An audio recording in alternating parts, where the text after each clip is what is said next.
भागवत गीता में श्री कृष्ण द्वारा दिया गया वह ज्ञान है जो हर इंसान को जानना और समझना चाहिए, क्योंकि ये ज्ञान आपकी ज़िंदगी बदल सकता है और आपको अंधेरे और निराशा से निकालकर उसे खुशहाल ज़िंदगी की तरफ ले जाता है। भगवान श्री कृष्ण भागवत गीता में कहते हैं, मनुष्य का शरीर एक रथ के भांति है, जैसे आँख, कान, नाक, जीव और त्वचा आदि इन इंद्रियों घोड़ों को जो सारथी चलाता है, वो सारथी ही हमारा मन है और उस रथ में बैठा हुआ स्वामी वही हमारी आत्मा है। मनुष्य की इंद्रियां विषयों की ओर आकर्षित होती रहती है और ये सब तभी तक ही हो सकता है जब तक जीवात्मा अपने मन को काबू में ना लाए। जब तुम स्वयं मन के अधीन ना रहकर अपने मन को अपने अधीन कर लोगे तो वही मन एक अच्छे सारथी की तरह तुम्हारे शरीर रूपी रथ को सीधे प्रभु के चरणों में ले जाएगा। यदि मन तुम्हारा स्वामी है और तुम उसके अधीन हो तो वो तुम्हें माया के बंधन में जकड़ता रहेगा, और जब तुम अपने मन पर काबू पा लोगे और उसके स्वामी हो जाओगे तो वही मन तुम्हें मोक्ष के द्वार तक ले जाएगा। श्री कृष्ण द्वारा भागवत गीता में जो हमें सीख मिलती है वह है, फल की आशा मत करो बल्कि कर्म करो। भागवत गीता में भगवान श्री कृष्ण अर्जुन को समझाते, हे अर्जुन, इस संसार के सभी मनुष्य को, सभी प्राणियों को हमेशा कर्म करते रहना चाहिए और फल की आशा कभी नहीं करनी चाहिए, क्योंकि फल की प्राप्ति उसके हाथ में नहीं होती लेकिन कर्म उसके हाथ में होता है। और जो व्यक्ति समर्पण भाव से अपना कर्म करता है उसे फल देने के लिए मैं तो बैठा हुआ हूँ, इसलिए हमेशा कर्म करते जाओ। फल की उम्मीद ना करें, क्योंकि फल की उम्मीद करने से आप अपने कर्म पे ध्यान नहीं दे पाएंगे। कर्म करने वाला व्यक्ति आज नहीं तो कल जरूर सफल होता है, लेकिन अकर्मण्य व्यक्ति जीवन में कभी भी सफल नहीं हो पाता। इसलिए अगर आप सफल होना चाहते हैं तो अपने कर्म पर पूरा ध्यान देने की जरूरत है और हमेशा से ही अच्छे कर्म करने चाहिए जिससे आपको अच्छे फल की प्राप्ति हो। अगर कर्म करने के बावजूद आपको अपने मनचाहे फल की प्राप्ति नहीं हो पा रही है तो कभी भी निराश नहीं होना चाहिए, बल्कि श्री कृष्ण पे भरोसा कर आगे बढ़ने की चेष्टा करते रहना चाहिए। यकीन मानिए, भगवान आज नहीं तो कल आपको सफल, समृद्धि और आपके कर्मों का सही फल जरूर देंगे। हमेशा हमें अपने धर्म के अनुसार कर्म करना चाहिए, अर्थात यदि कोई बच्चा विद्यार्थी है तो उसे पढ़ने में ही ध्यान देना चाहिए। सैनिकों को अपने देश की रक्षा, राजा को अपने प्रजा की रक्षा, माता पिता को अपने संतानों को प्रेम, बच्चों को अपने बूढ़े माँ बाप की सेवा तथा शासक को शासन करना चाहिए। श्री कृष्ण ये कहना चाहते हैं, हर व्यक्ति अपने कर्म को सही रूप से करेगा तो इस समाज में हमेशा संतुलन बना रहेगा, फिर कभी भी किसी को किसी से परेशानी नहीं होगी। श्री कृष्ण द्वारा बताए गए भागवत गीता में हमें जो सीख मिलती है वो है अहंकार से दूर रहना। श्री कृष्ण कहते हैं, हर मनुष्य को हमेशा अहंकार और क्रोध से दूर रहना चाहिए, क्योंकि अहंकार और क्रोध किसी भी मनुष्य के दिमाग को उसी तरह खा लेता है जिस प्रकार लकड़ी में लगा हुआ दीमक। अहंकार और क्रोध से वशीभूत व्यक्ति समाज में जहाँ भी जाता है वहाँ दूसरों से परेशानी होती है, क्योंकि वह हर व्यक्ति में अपने प्रतिद्वंदी की भावना को देखता है, जिससे उसकी बुद्धि और विवेक की भावना खत्म होती चली जाती है। भागवत गीता में कहा गया है कि हर व्यक्ति को आत्म मंथन करना चाहिए, क्योंकि आत्म मंथन अहंकार को खत्म कर देती है। श्री कृष्ण कहते हैं, अहंकार व्यक्ति को अज्ञानता की तरफ ले जाती है, इसलिए जीवन में सफलता चाहने वाले व्यक्ति को हमेशा अहंकार और घमंड से दूर रहना चाहिए। आलस्य, कायरता और डर मनुष्य की सफलता के दुश्मन है। श्री कृष्ण कहते हैं, आलस्य, डर और कायरता मनुष्य के वह दुश्मन है जो उसे सफल होने से रोकते हैं। अगर आपको सफल होना है तो आपको अपना आलस्य त्यागना होगा। अगर आप आगे बढ़ना चाहते हैं तो आपको डर छोड़ना होगा।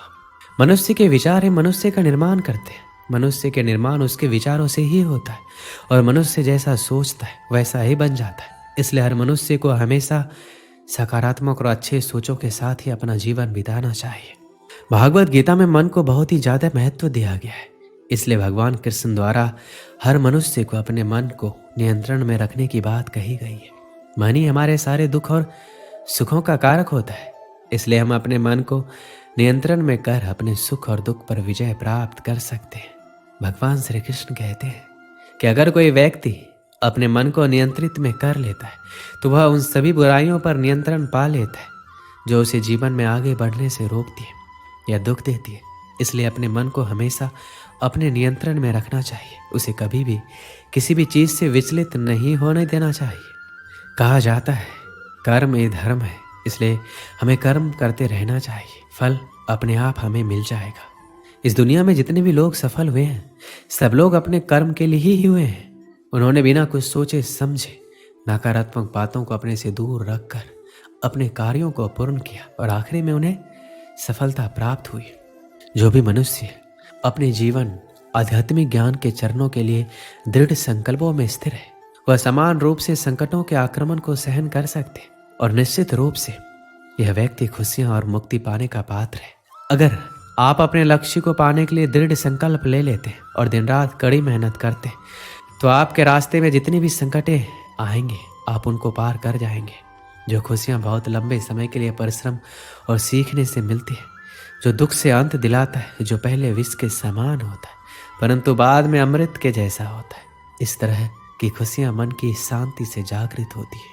जब कोई व्यक्ति अपने लक्ष्य पर सफलता प्राप्त कर लेता है तो उसके जीवन के सभी दुख अपने आप खत्म हो जाते। जीवन में नया उमंग और खुशियां भर जाती है। भगवान या परमात्मा की शांति उनके साथ होती है जिसके मन में और आत्मा में एकता हो, सामंजस्य हो, जो इच्छा और क्रोध से मुक्त हो, जो अपने स्वयं के आत्मा को सही मायने में जानता हो। सही मायने में जो मनुष्य क्रोध से मुक्त होता है और जिसके मन में एक झूठ होने की इच्छा होती है वह सच्चा होता है। भगवान हमेशा उसके साथ होते हैं। एक बार की बात है, एक गांव में एक महान ऋषि रहता था। उस गांव के लोग उस ऋषि का बहुत ही सम्मान करते थे। गांव के सभी लोग जब भी कोई समस्या में होते तो वो ऋषि उस समस्या का हल जरूर बताते। सभी गांव वाले उस ऋषि से बहुत प्रसन्न थे। हर बार कोई नई समस्या लेकर उस ऋषि के पास जाता और महान ऋषि उस समस्या का हल बताते। एक बार एक व्यक्ति उस ऋषि के पास एक सवाल लेकर आया और ऋषि से पूछा, गुरुजी, मैं एक सवाल पूछना चाहता हूँ। तो ऋषि ने कहा, पूछो, तुम्हारा क्या सवाल है? तो व्यक्ति कहता है, मैं खुश कैसे रह सकता हूँ? मेरी खुशी का राज क्या है? तभी ऋषि ने जवाब दिया, इसका जवाब पाने के लिए तुम्हें मेरे साथ जंगल में चलना होगा। कुछ समय बाद वह व्यक्ति खुशी का राज जानने के लिए ऋषि के साथ जंगल में जाने के लिए निकल लेता है और दोनों जंगल में जाते हैं। तभी रास्ते में एक बड़ा पत्थर आता है और ऋषि उस पत्थर को अपने साथ लेने के लिए उस व्यक्ति को कहता है। वह व्यक्ति ऋषि के आदेश को मानते हुए उस पत्थर को अपने हाथों में उठा लेता है। कुछ समय बाद उस व्यक्ति को उस पत्थर से हल्का दर्द होने लग जाता है। वह व्यक्ति इस दर्द को सहन कर लेता है और चलता रहता है। काफी समय तक वह व्यक्ति उस दर्द को सहन कर लेता है, लेकिन जब उसे दर्द ज्यादा होने लगता है तब वह ऋषि से कहता है, मुझे दर्द हो रहा है, मैं थक गया हूँ। तभी ऋषि कहता है, इसे नीचे रख दो। वह व्यक्ति पत्थर को नीचे रखता है, उसे राहत मिलती है। फिर मुनि कहते हैं, यह है तुम्हारी खुशी का राज। वह व्यक्ति वापस पूछता है, गुरुजी, मैं समझा नहीं। फिर ऋषि वापस उस व्यक्ति को जवाब देते हुए कहते हैं कि जिस तरह तुमने इस भारी पत्थर को 10 मिनट के लिए उठाकर रखा तो तुम्हें थोड़ा दर्द हुआ, 20 मिनट तक उठाया तो उससे ज़्यादा और अधिक समय तक उठाकर रखा तो ज़्यादा दर्द होने लगा।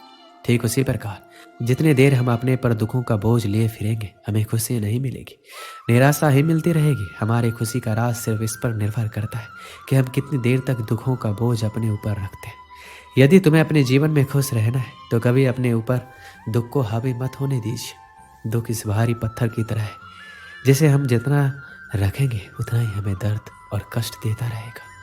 दोस्तों, इस वीडियो में बस इतना ही। मिलते हैं अगली वीडियो में। अपना ख्याल रखिएगा। जय श्री कृष्ण।